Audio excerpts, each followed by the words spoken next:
Good evening, everyone. Can you hear me? Okay. I'm Gale Jones Carson, and tonight I'm going to share with you the trials and tribulations of being involved in the political arena and becoming the first female to run for the Shelby County Democratic Party chairmanship, and also being the first woman to win the chairmanship.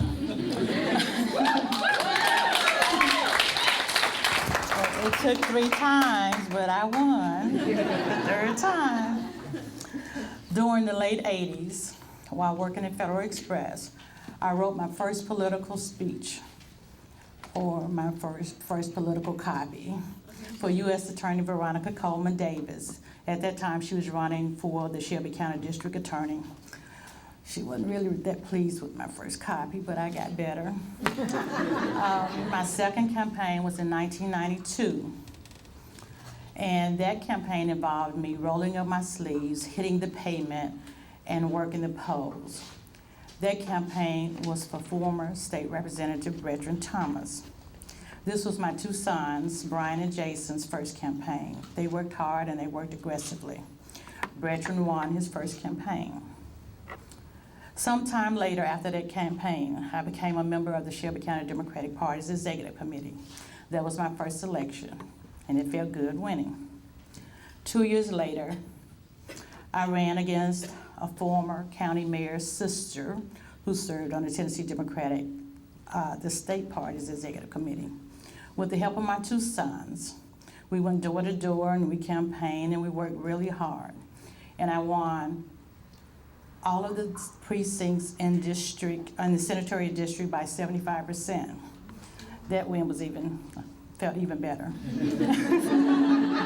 I mean, she had been an incumbent, and I just, we worked with my little boys, and we was out in the streets and at the grocery stores, and we worked. And what was really interesting about that race, by that time, Brian, Jason, and I, we had worked in many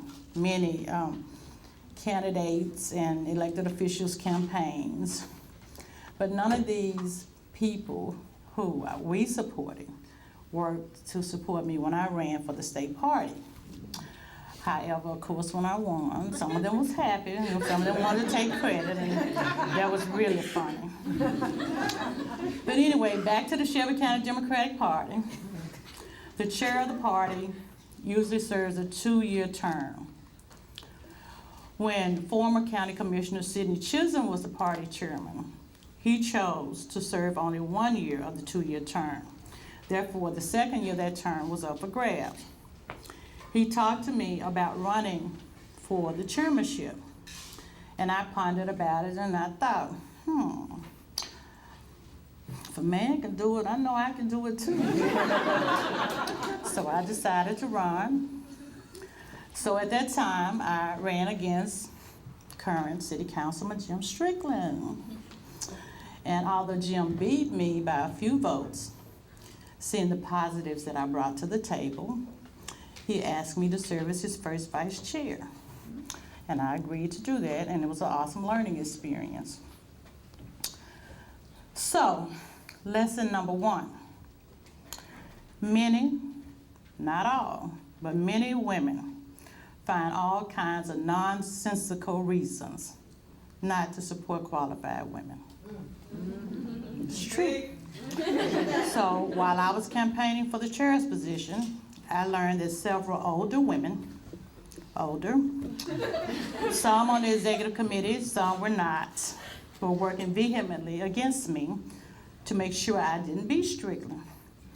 Why? To this day, I have no idea. Don't know. Immediately after the election, I went to an event, and one of the women who had worked against me wanted to get up in my face and laugh and talk. So no. I was not in the mood. So I literally called her everything but a child of God. Do I regret doing that? Nope. I feel that you can stab me in my back. I have no problem with that, but you will not be up in my face, grinning in my face. You're not gonna do that. You can do whatever you gotta do to me, but you're not gonna be in my face. Okay, Strickland served 1 year.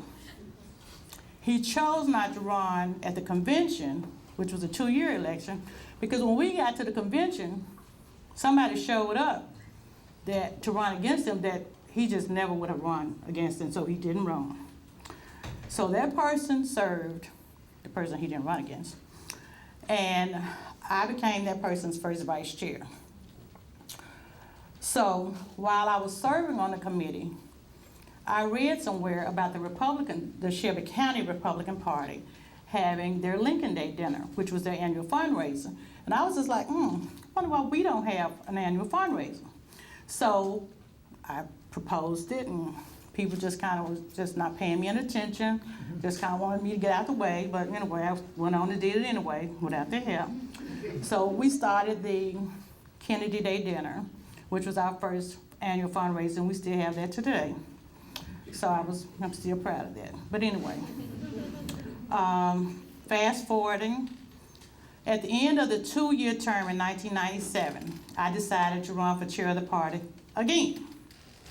By now, I had served as first vice chair for 3 consecutive terms. I worked very hard for the party and for many Democratic candidates by this time. I also had a team of supporters throughout Shelby County with me. We worked hard. Somebody's just texting me, just coming on. Anyway, this time I had a picture of me talking. Anyway, this time I had a team of supporters throughout Shelby County with me. We worked hard to get the people to the convention. It was a major fight because I was not a part of the political insiders. I just was not a part of the group.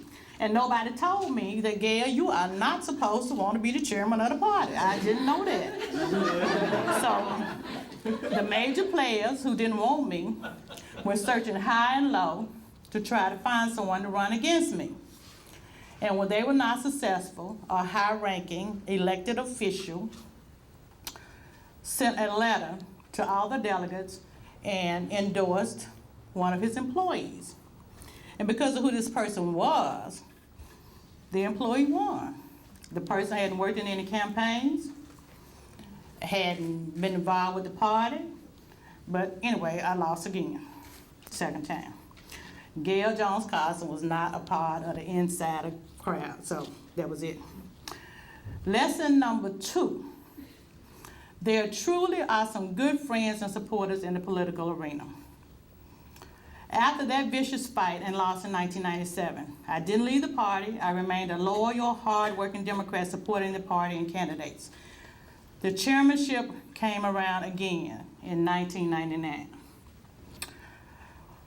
While talking with my son Jason a few months before the chair's election, he asked me if I was going to run again. I told him that I didn't think so.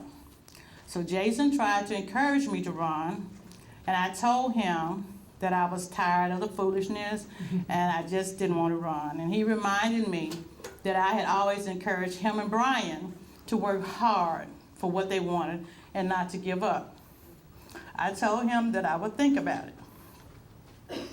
A few months later, on October the 3rd, my 17-year-old son Jason was in a fatal car accident. I was devastated and I just couldn't get out of my bed for a while. Well, my true friends and supporters, like Deidre Malone, put my name in the hat during the chairman's election. Let me remind you, I was at home in my bed grieving. I didn't know anything about what they were doing. Well, in my absence, a vote was taken, and I almost won. And I still shake my head and laugh when I think about what they did. Thank you, Deidre, for being my ride-or-die friend and always being on the battleground in the foxhole with me. We had a lot of battles in the political field, a lot. Lesson number 3, if you want something, go for it. If you get knocked down, wipe yourself off and get ready for the next fight. In 2001, the chairmanship was up for grabs again. 2001. This time I had supported more people. I had done more work in the community. I had just done everything. I had more support. I had more organization before. I had the former Teamster leader, Sidney Chisholm, other Teamsters, friends, and supporters throughout Shelby County working with me. Still, I was a political outsider. This time the fight got even nastier. Those calling the shots were again searching high and low, trying to find somebody to run against me. An elected official surfaced. A person I had supported when he ran for office. A person I wrote articles for, because I used to do freelance writing for 2 African-American weekly publications. Nobody would give him any ink. They wouldn't give him a minute of time on TV or nothing else. But I wrote about him. I gave him money for his campaign when I couldn't even afford it. And they want my money back.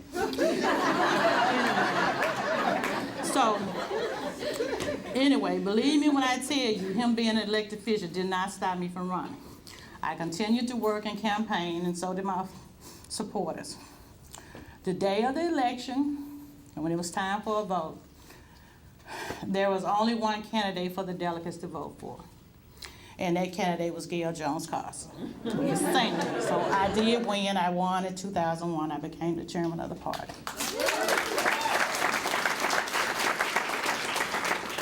And there are many people who were responsible for that history-making event, and I'm just so grateful to them. And I'm going to tell you one more story, and that's about the Tennessee Democratic Party. During 1997, when I was elected as the secretary of the Tennessee Democratic Party, I was the first and only to date African-American to serve as one of the 4 state constitutional officers. That's another long story. That was a fight too. So another major political goal that I had was to serve on the Democratic National Committee. Some people want to run for these other offices. I'm just a party person. The DNC is the highest you can go in the party, and that's what I wanted to do. I patiently waited for the right moment to run, like 10 years. And to run for the DNC, the Tennessee Democratic Party's executive committee has to vote. It's 72 members, and they're all over the state of Tennessee. So the people who kick me every time my head raises in Shelby County were there to kick me on the state level. Again, y'all don't know, I really got track marks on my back, feet. But anyway, the fight got ugly, and I was like, oh my God, I'm not gonna get this again. Well, this was the first time I was running because I waited 10 years. But anyway, I pulled out all the stops, all my resources. I touched everybody I knew, and I won. And one of the people that, there was a number of people I was really grateful to, but the one person that I was the most grateful to was now deceased Speaker Pro Tem Lois DeBerry. People, when they got Lois, to try to get Lois to run against me, and I was like, oh my God, I can't beat Lois. I can't beat Lois. I wouldn't run against Lois. So I talked to Lois, and and she yielded to me.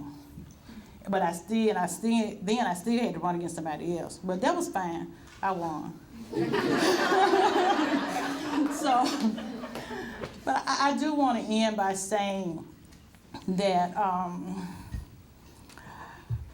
well, I have many political stories to share, but I'm winding down. And as I close, I want to share a critical lesson that I have learned along my political journey, and that there are true friends and political relationships.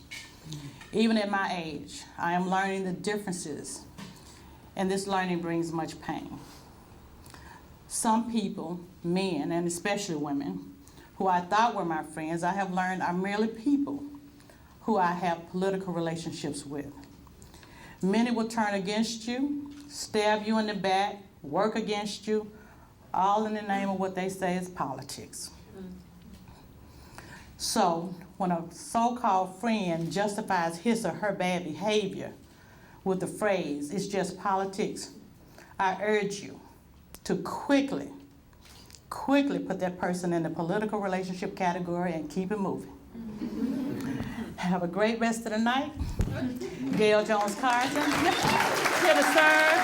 I'm out.